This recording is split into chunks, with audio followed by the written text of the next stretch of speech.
Good morning and welcome to, well, we're back from holiday, or however we choose to see it. It's a pleasure to be here. And as you perhaps can see, I'm on a slightly unfamiliar operating system here, but I'm trying to make it work. I'm sure it will. Look, just with regards to the subject matter then, I thought to a little bit sort of just reiterate some of the important aspects of what we're doing. These are what we're doing with Buddhist pramana, is validating what we know, and that's where it's very difficult when we have statements that are not substantiated, like somebody would claim that this is the truth without actually substantiating it, or saying this is true because I believe it is, or it's true because it says so here in my book, and so forth. And of course, some books we might subscribe to with the validity of, but still, what if we don't?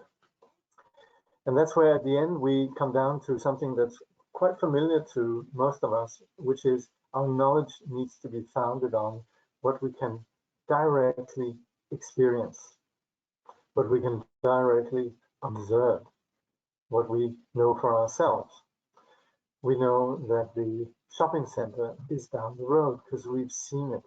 We might be new in the neighborhood, and there might be someone who says there's a shopping center down the road, but until we've actually been there and verified that, it's just we're running on essentially blind faith. Once we've seen the shopping center, then we know. And this goes for all our knowledge. And that's why in the modern world, we have such tremendous respect for what we refer to as science, modern science.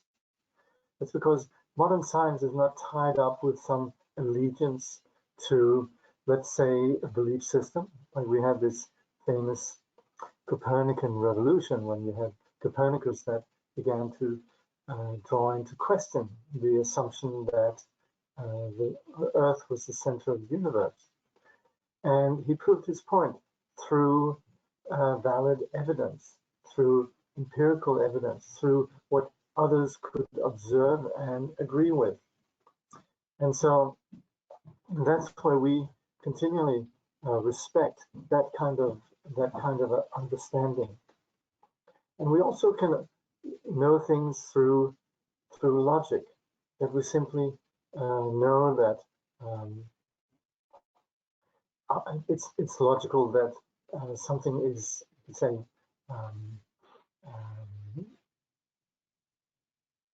well, what have we of logical? Probably.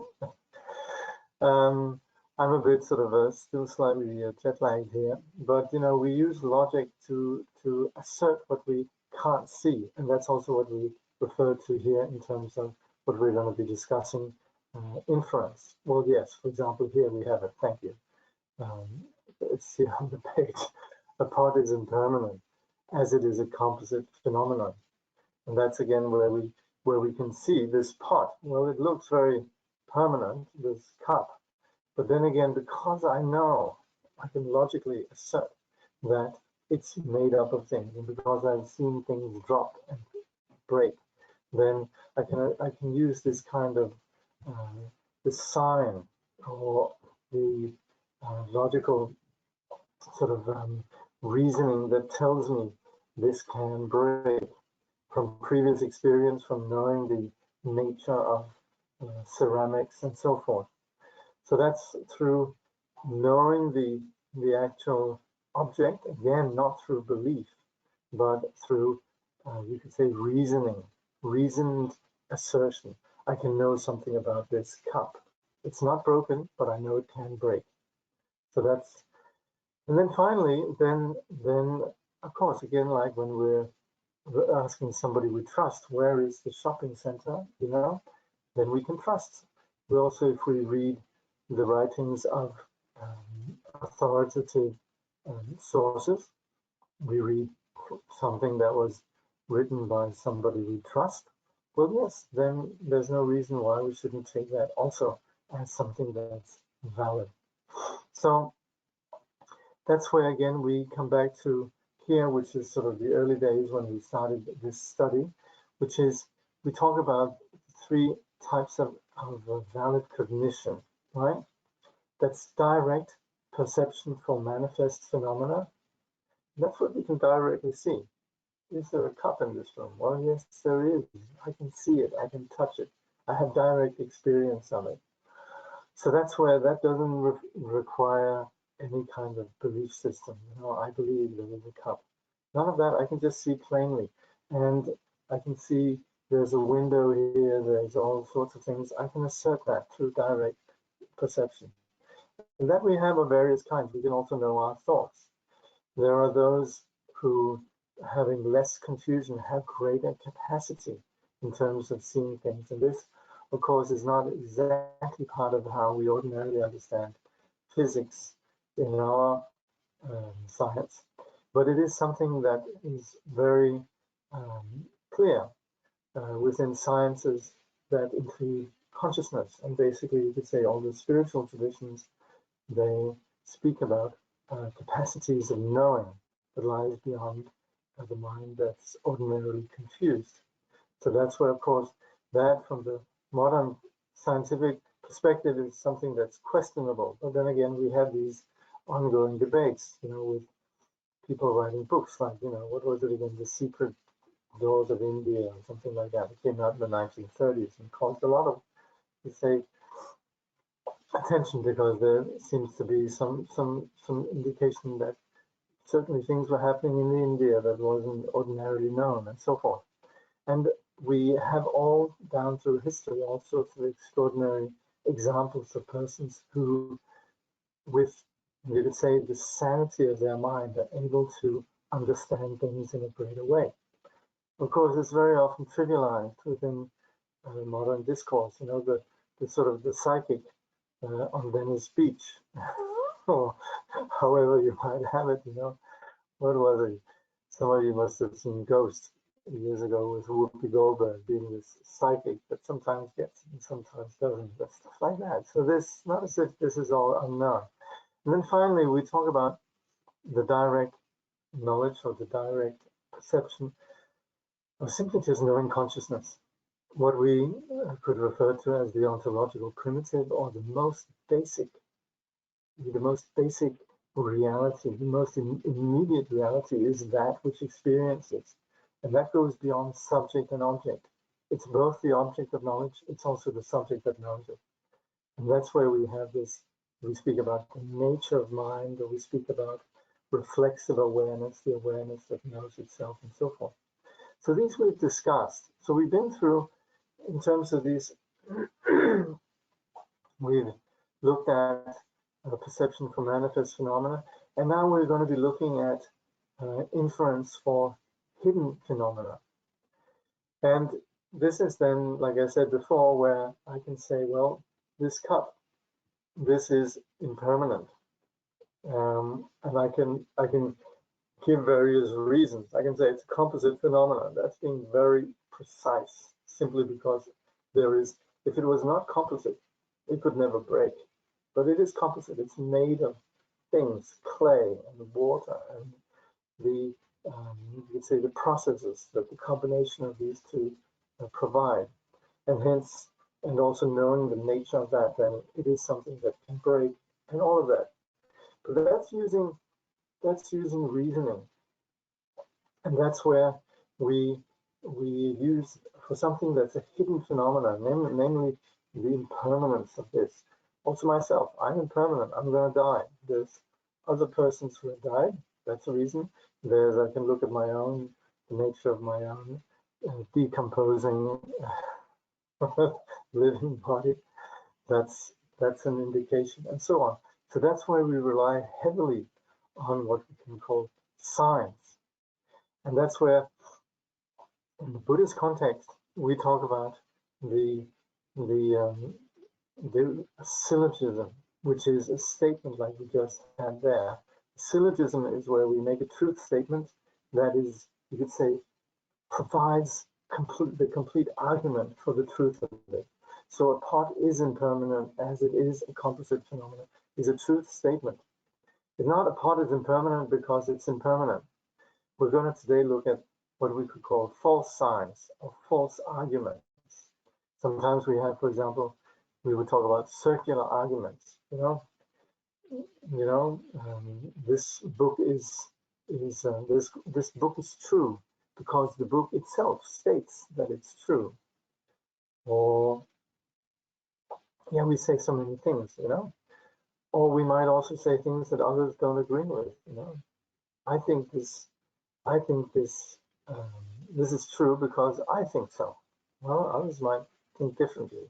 So that's where we can see if you say, I think this is true because I have a great deal of experience. I have 20 years of experience with dealing with it. Well, that usually would sort of make others go, all right, well, let's give them the benefit of the doubt.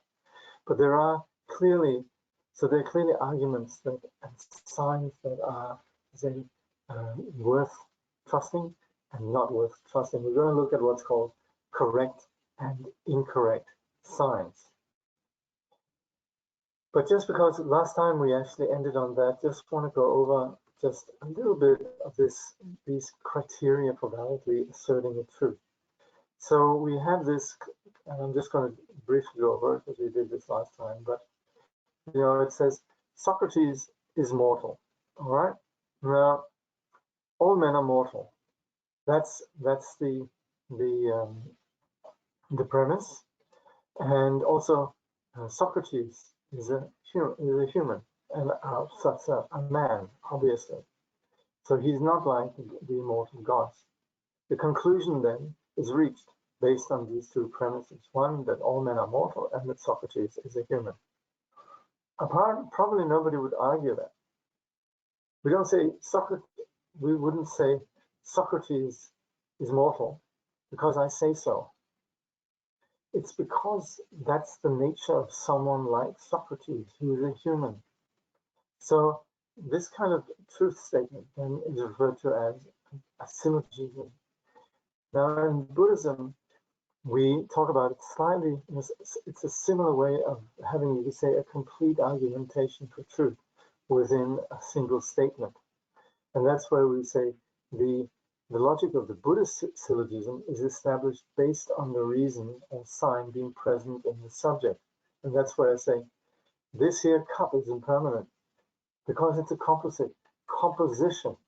The fact of being a composite is present within that. So that's where we would say the first criterion is then that the presence of the reason in the subject, namely the reason being its composite. And then we have what is called the positive pervasion. Once something is positive, then, once something is composite, it is necessarily impermanent. And this pervades. This is the positive pervasion. It is there. That composite nature is present within that. That makes it impermanent. This is not impermanent.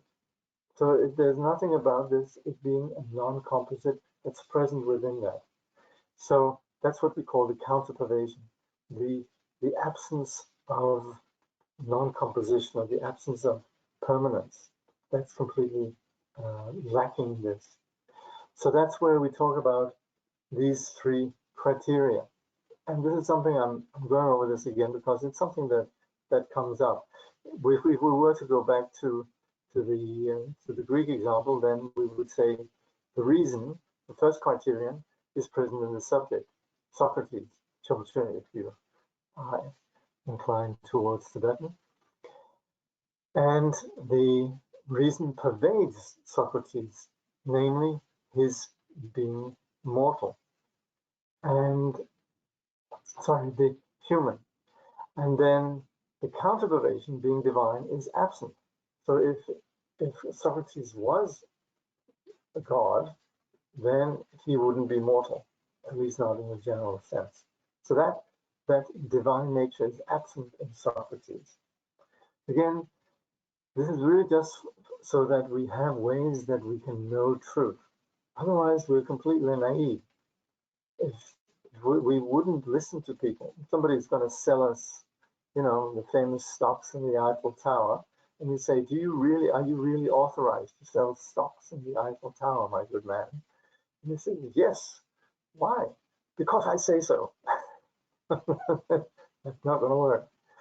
Or he pulls out a rather sort of dog-eared old piece of paper where it says authorized salesperson of Eiffel Tower stocks, things like that. That's where we go, nah, this is not quite something I choose to trust.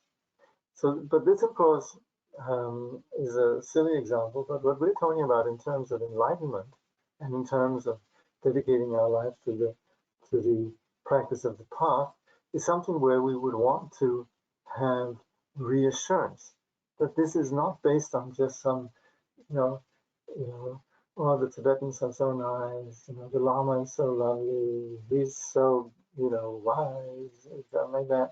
And that, of course, is the initial moment of inspiration. Yes, it's a trustworthy person, but there has to then it has to be backed up with solid reasoning, solid truth. And that's why, until the present day, the Buddhist teaching survives. It's never ever been a gang of charismatic persons who just sort of said one thing or the other. No, everything the Buddha said was substantiated and verified, and down through 2,500 years, continually being verified, and not just as belief, but exactly this on the basis of actual critical inquiry. So that's where we stand with regards to the Buddhist teaching, where the Buddhist teaching extends beyond the ordinary science that we're used to, is that it includes the primary role of the observer. And that's where there's a whole different nature and a whole different flavor and a whole different angle that comes in Buddhism, that through misunderstanding and lack of understanding what we're looking at here is then perceived as religion and essentially faith. And that's a big problem for the modern person. For the Tibetans, for the persons in pre-modernity, religion is something reliable, but for the modern person, it's not. And that's why it's very important in the modern context that we're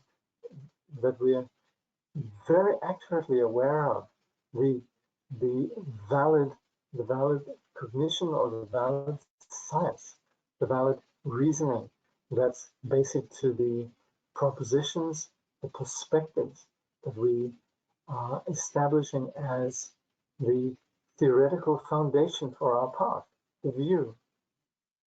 And that's where we're not just going, yay, this feels right, or this groovy, the gurus and all of that. And that's where we're establishing this on the basis of reasoning. So that's where we need to have the faith being based on what we can directly observe, what we can establish through reasoning. And if we rely on scripture, then there has to be some sense that the source of the scripture, the Buddha or the commentators, the sages, they're reliable. But that trust comes through having asserted the validity, and basically through the first two, namely what we can directly ascertain and what we can ascertain through reasoning. This cup being impermanent, even though it looks very real, and it's luckily still holding the tea. But I also make sure that I'm not going to drop it on the tile floor, for example.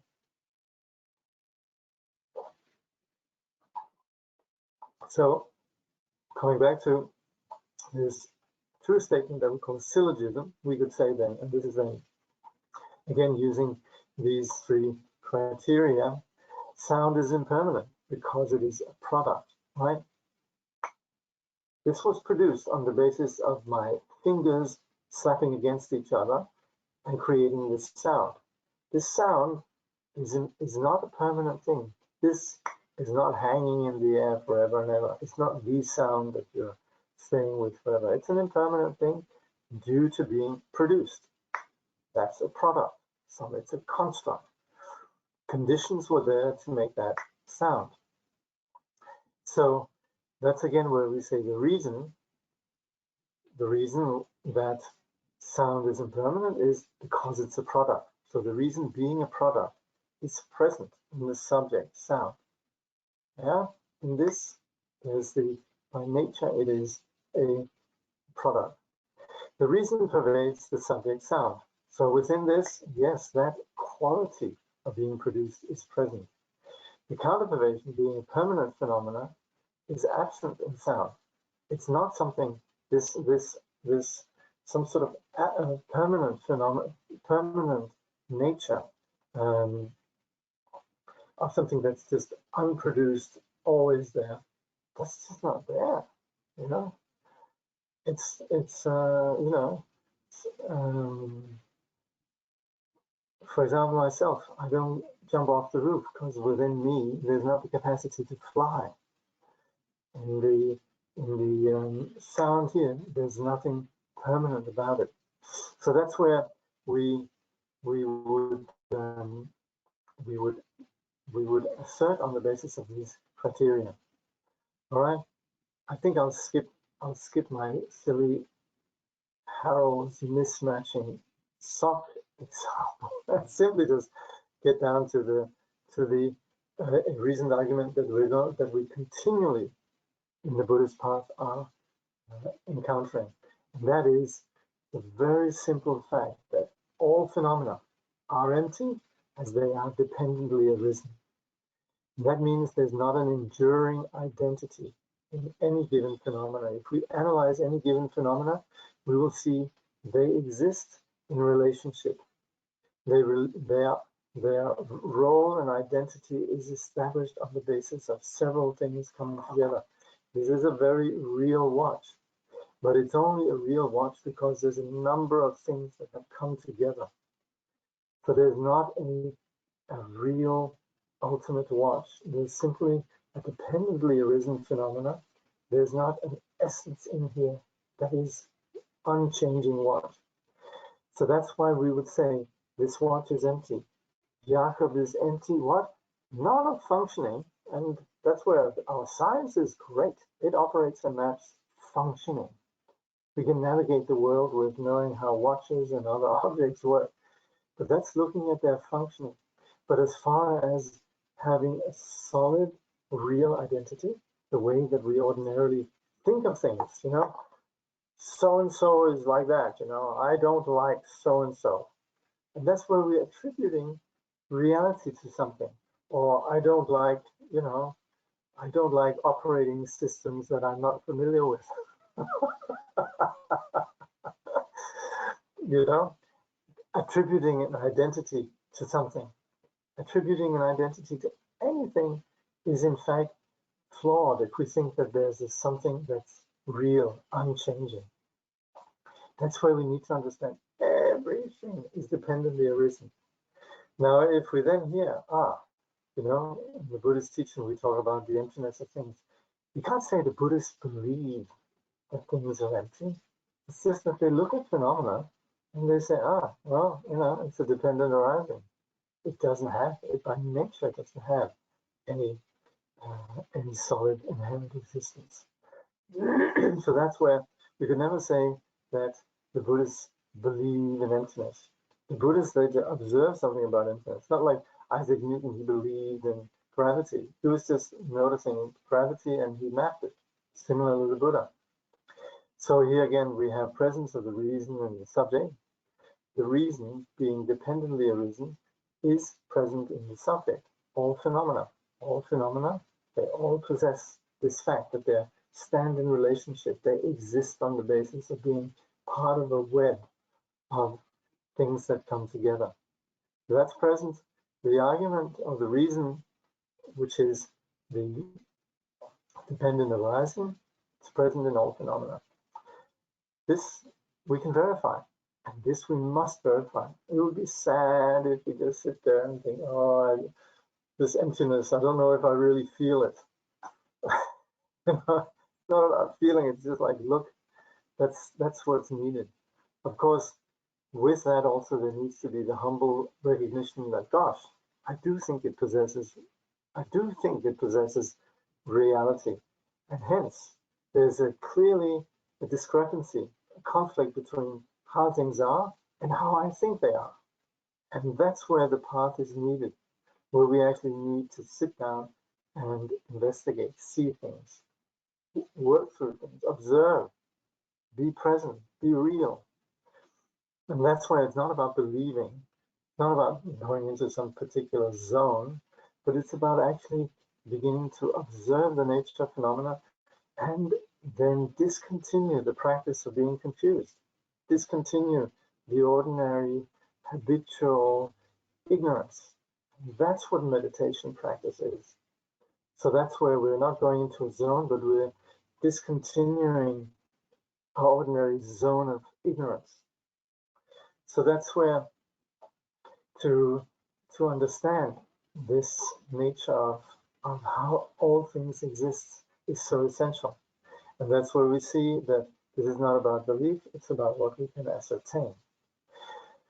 So that's where we then say the reason being dependently arisen pervades the subject or phenomena. And that also means the counterindication being a truly existent phenomena, which we actually think of things as solid. That's where we go wrong. And that's where we can see, that's actually not present in any phenomena. So that's a flawed assumption. So that's where we need to have these three understandings of the presence of the reason and the subject, the forward and counter pervasion. That's what we call the three criteria of validly asserting the truth.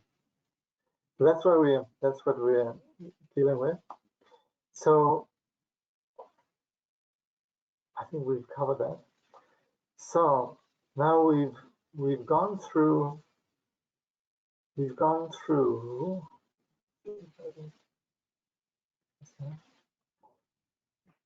essentially covered the four ways of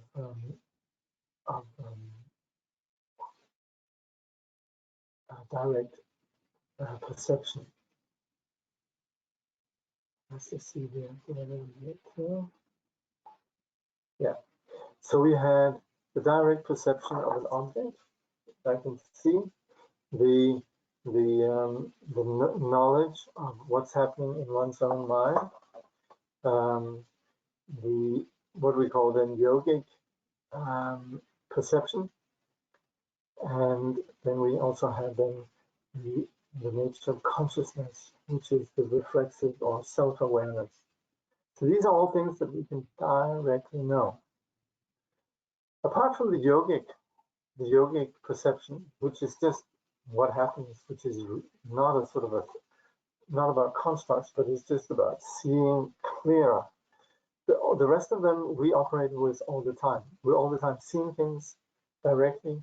We're all the time knowing what we're thinking. We're aware of that, and also we are continually sitting, working, or present with the awareness, the knowing, that immediate capacity of cognition.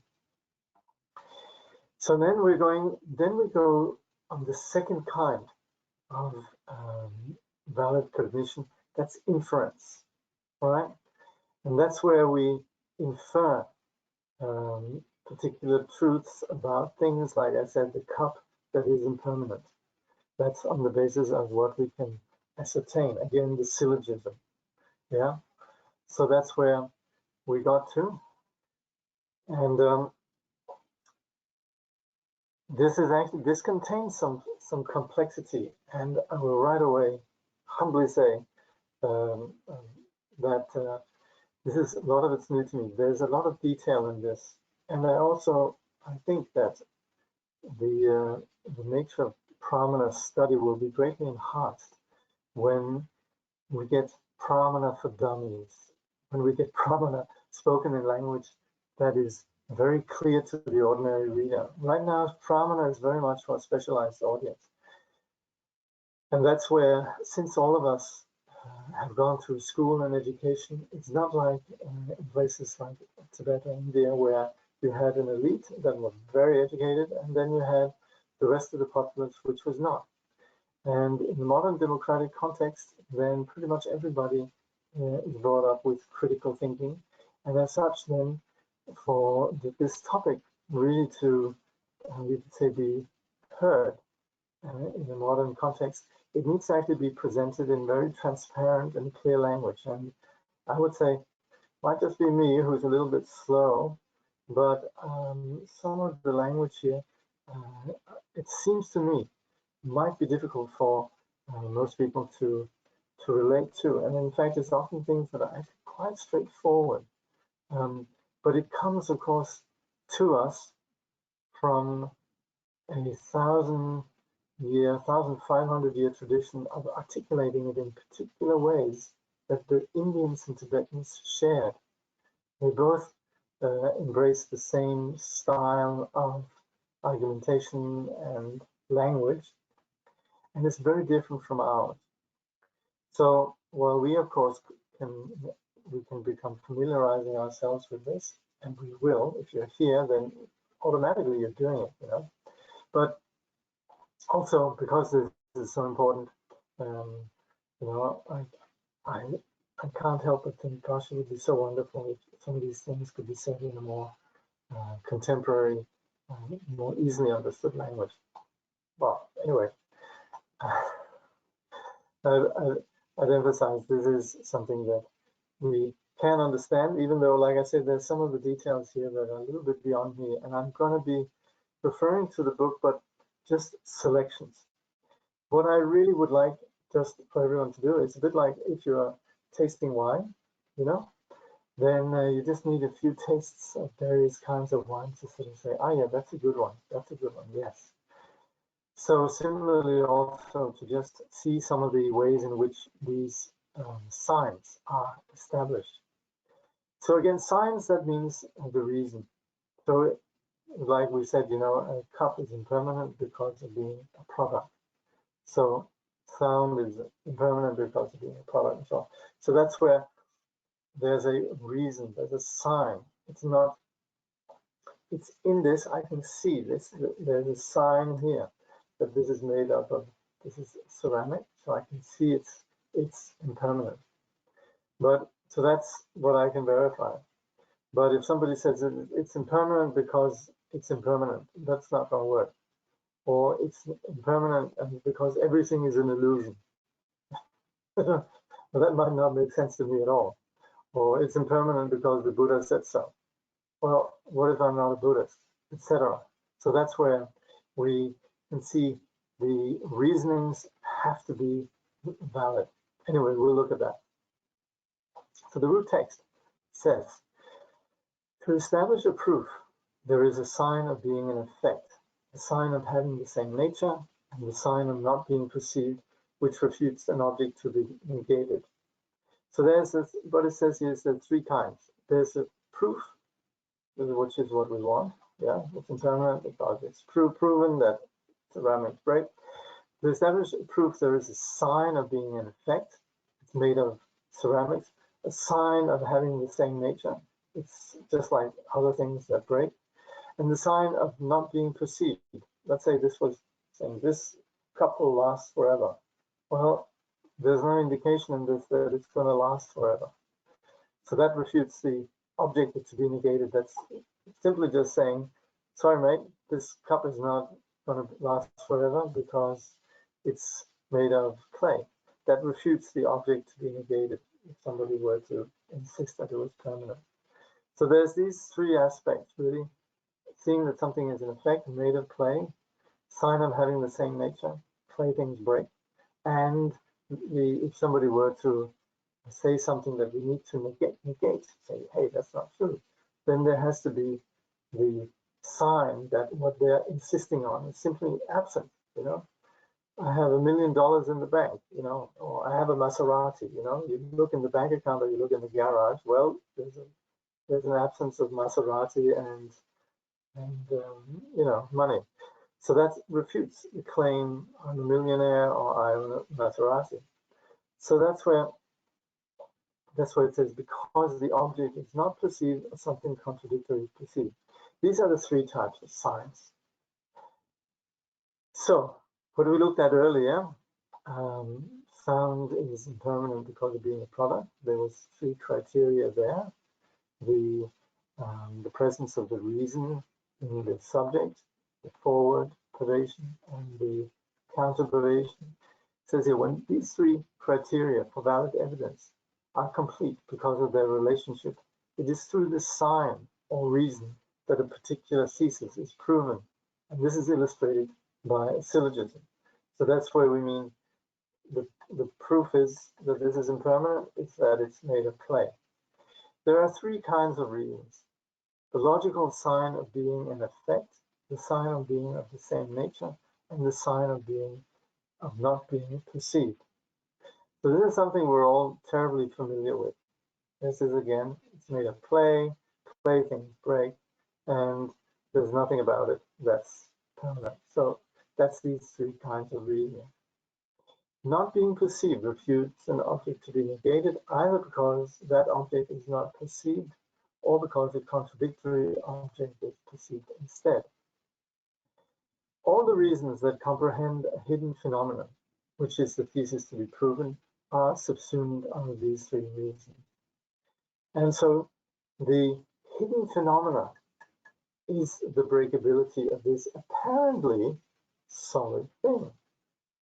Now that goes also for all sorts of things that really have to do with ourselves and our experience. Let's say, for example, we encounter an angry person.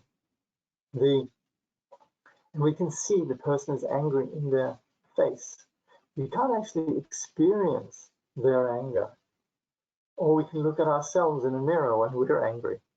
And the anger is not something, right? It's an intangible thing, but there are signs of it. And similarly, also there's signs everywhere that indicate the nature of things. I'm looking around at objects here that I know won't be here in 100 years, just because of knowing the nature of things. That kind of insight is essential. That's where we become wise, that we're not gullible. So the commentary on valid cognition states, there are only three correct reasons that have the presence of the reason in the subject and the pervasion, because it is certain that nothing occurs without their relationship. False reasons are the opposite of this. So that's where now he says there are only three correct reasons. This is where I'm going to take that with me as my homework. And why is it exactly like that? And probably I'll see how this is. You could say it's limited to these possibilities. But that is, again, what we just talked about, the presence of the reason of the subject, the pervasion, or the absence of the pervasion or the counter-pervasion. So these we've looked at. So then there are two types of signs, right? This cup is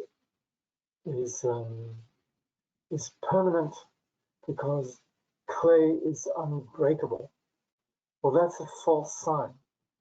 That is not valid. So that's where we would say this cup is impermanent because clay breaks. That's a correct sign. There's a relationship of truth between the reason and the statement. So that's where we're then looking at these three kinds of, we're looking at these two kinds of signs, correct signs. Okay, I'm going to take us into the book now and have a look at that. So this is what we have here is Kenshin Pema Sherpa. I think it's Sherpa.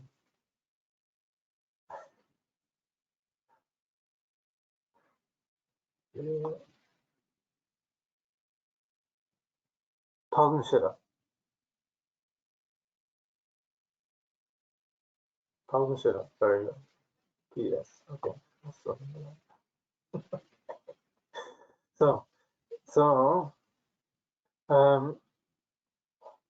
So he then says, and I'm just gonna, like I said, I've highlighted something here just to sort of stick to just be essentials really.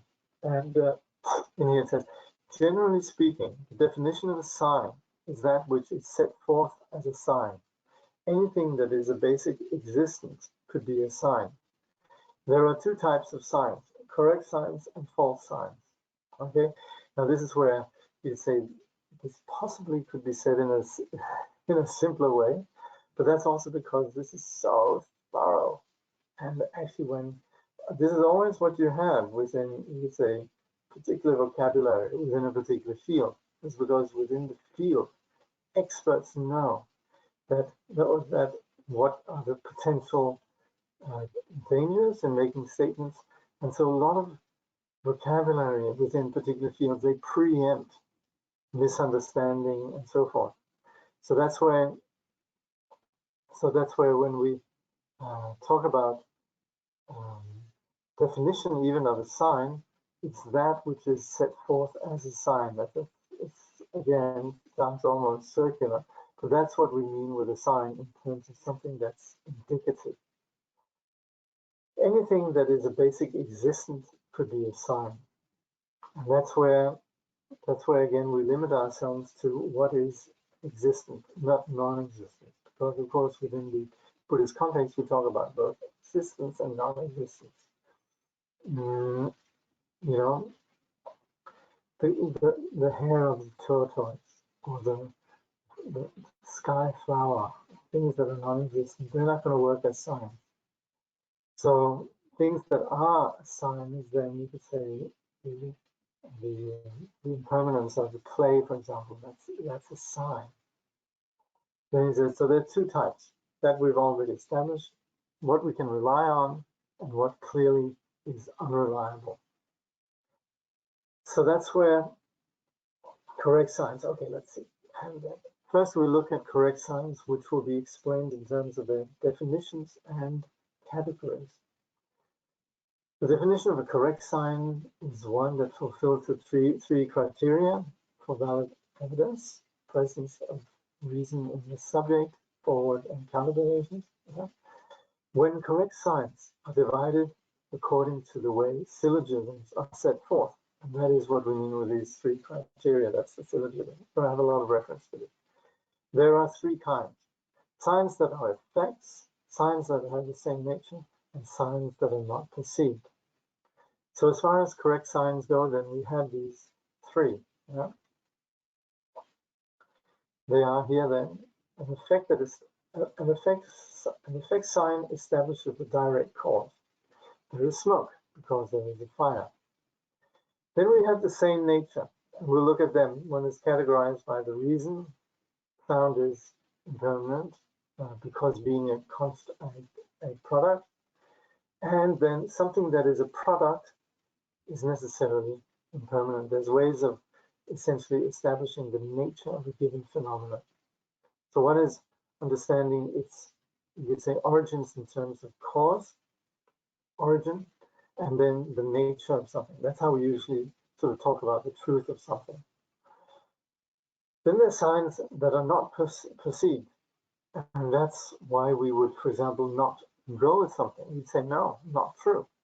There's not, $1 million in the bank. There's not this, that, or the other. Now, there's something interesting about that, because just because we can't see it doesn't mean it's not there. And that's where we have some things that we would say, hey, there's not $1 million in the bank. That's clear. But what if somebody says there's a ghost in that room? And for the majority, many in the modern world, well, ghosts just don't exist, but for many do. And we would say for those who have the capacity, then there would possibly be the ability to see there is a ghost. But that's something that's not suitable to appear and might not be valid for one person, so you can't see it. It's like if somebody tries to explain particle physics to me, and they'll say, Jakob, it's like obvious, that, I'm going to give a long equation. And I just have to say, I can't say, So we very often have this situation in which the appearance, the sign, is just not really there. You can't make an argument with somebody who just doesn't understand what's being said. And then there are these things that can be asserted. And that's where we can say, okay, there is no, car in the garage or whatever. So anyway, these are all signs that enable us to give a clear, you'd say these are good arguments. These are arguments that hold. So this is what we'll be looking at. Signs that are effects.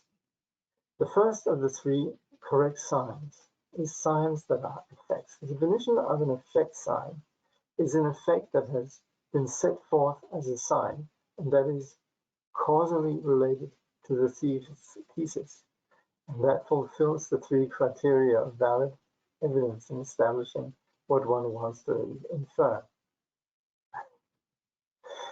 See, I'm laughing because, in a way, we're just saying, a correct sign is what is clearly established by the three criteria, but the way that it's said this, and maybe like I said, it's just me, it's a bit simple, would possibly throw a lot of persons. And again, that's where we can only supplicate the powers, the greater powers that pramana will be, you say, spoken in a language that is more immediate. But I would also say, and really appeal to the goodness and bodhicitta in everyone here, which is, let's not be intimidated by the fact that we encounter something we don't immediately understand. Otherwise, we're never going to get anywhere. There has to be some commitment on our part. We've come across the most sublime culture of knowledge that there could ever be.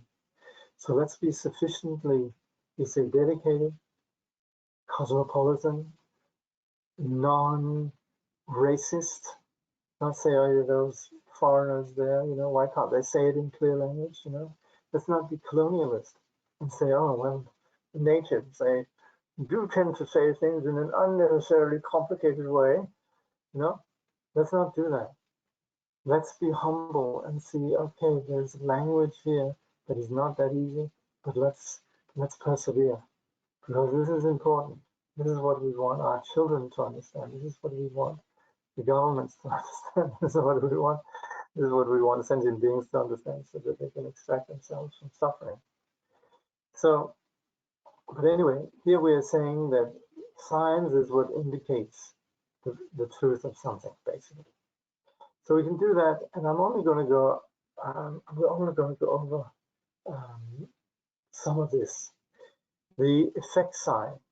And there are various ways this can be understood, and if you're keen, please do read the text. But otherwise, it's quite simply just that there's an effect. For example, a syllogism of an effect that establishes a direct cause is, on that smoky mountain pass, there is a fire because there is smoke. Nothing more than that. There's a bit more sort of ways that we could establish this, but basically we're just establishing the cause. There's an apple tree. Well, there must have been an apple seed. It's the there's no more money. Well, it's because the end of the month. That sort of thing. So we understand the cause. There's no more money. Hey, wait a minute. There was supposed to be money. The one we check our credit card. That'll go. What? And then we go back and we can say, oh yes, in fact, I did purchase that, and so on. But that's where, once we've effectively established that, oh yes, it's not as if somebody robbed us. It's in fact us who spent the money. That's where there's a sign that there's a truth taking place here.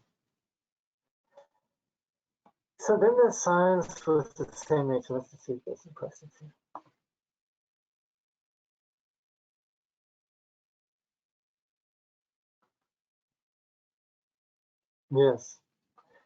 Yes, there's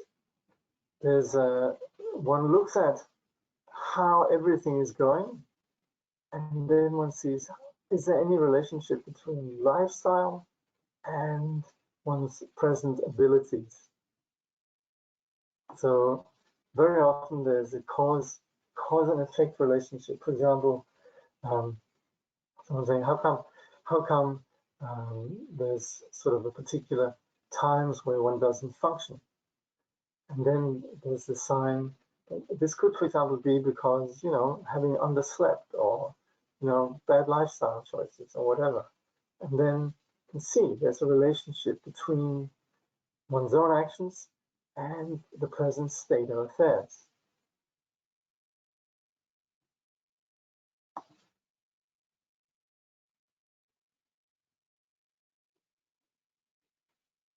Then there's some Latin here. Mushroom mycelium. Okay, groovy. Okay. Oh yes, mushrooms come from mycelium. Right, that sort of thing. Yes, that's right. Yes, apple seed, apple tree. Okay, so that's cause. Now, or effect. Then there's the same nature, that we can understand something on the basis of seeing how such phenomena generally exist. Here, Khenpo Sherp says, the definition of a nature sign is a phenomenon set forth as a sign that is of the same nature as the thesis to be established, and that fulfills the three criteria for valid evidence in establishing what one wants to infer. Okay, there are two types of nature signs, those categorized by reason and those categorized by the thesis to be proven. So this will be illustrated with syllogisms. Okay, this is where we had this thing with the sound, right? First, nature signs categorized by the reason have two aspects, those that are qualified as a dependent and those that are not qualified as a dependent. First, in the syllogism, sound is impermanent because it is produced or because it is created. The nature sign is qualified as being dependent on something else. So that's where we would say it's impermanent because it's produced. Yeah. In contrast, in the syllogism, sound is impermanent because it is a functional thing. There is a nature sign free of qualification. And this is a little bit more complex, and that's why I haven't highlighted that. But that basically says that there's not really the functional thing has not clearly been established yet. What we mean with the functional thing is that for something to function, it necessarily has to be a product.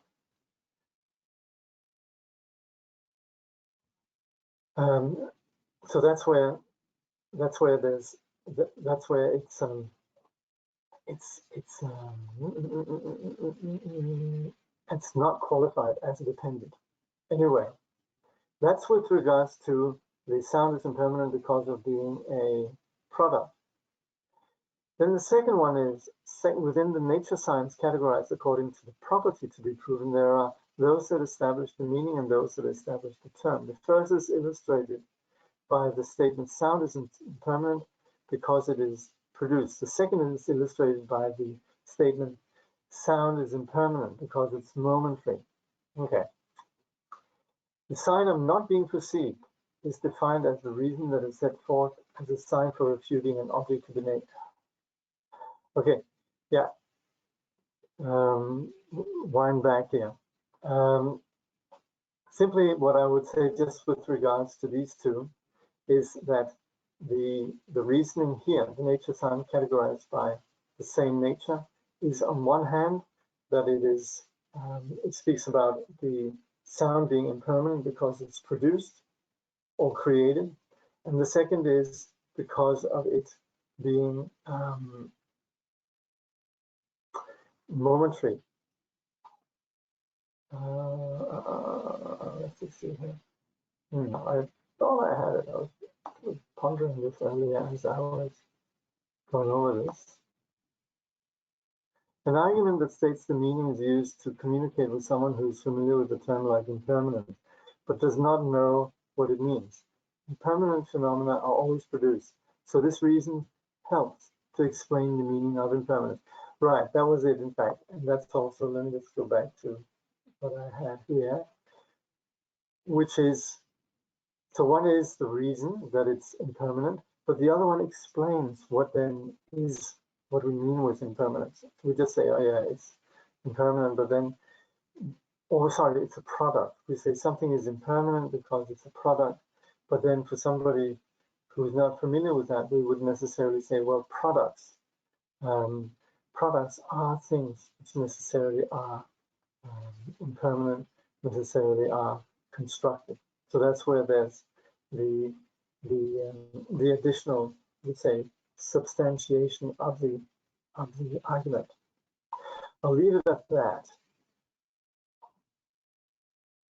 Then we're going to next time continue where we then look at signs that are not perceived, or rather signs that the claim is not substantiated. So this is where this is used to refute something.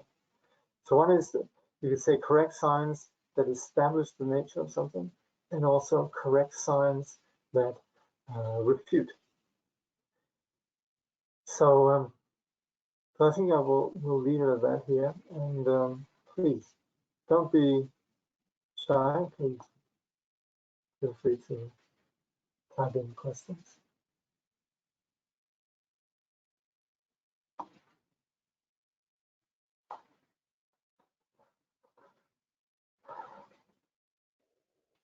Some familiar names here. Nice to see everyone.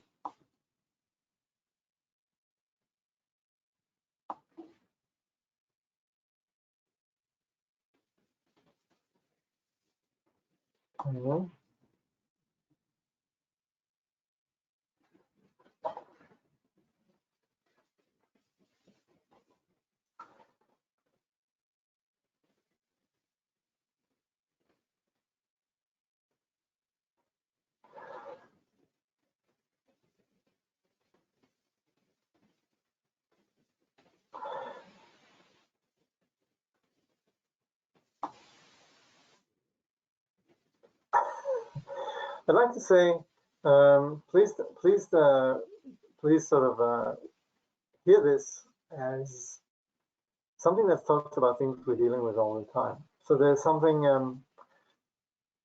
very ordinary about what we're talking about. The only thing is it's quite precise. That's the thing. And you know, if you're traveling in Paris and somebody wants to sell you the Eiffel Tower, you know, you're gonna have to use your common sense. If all of a sudden somebody says, you know, here's a brand new car, and you can have it for $500. How about that? Then that's where we need this kind of discerning, you know, the ability to see through appearances. So it's something that's there all the time. This need for ascertaining what is valid, what's not valid.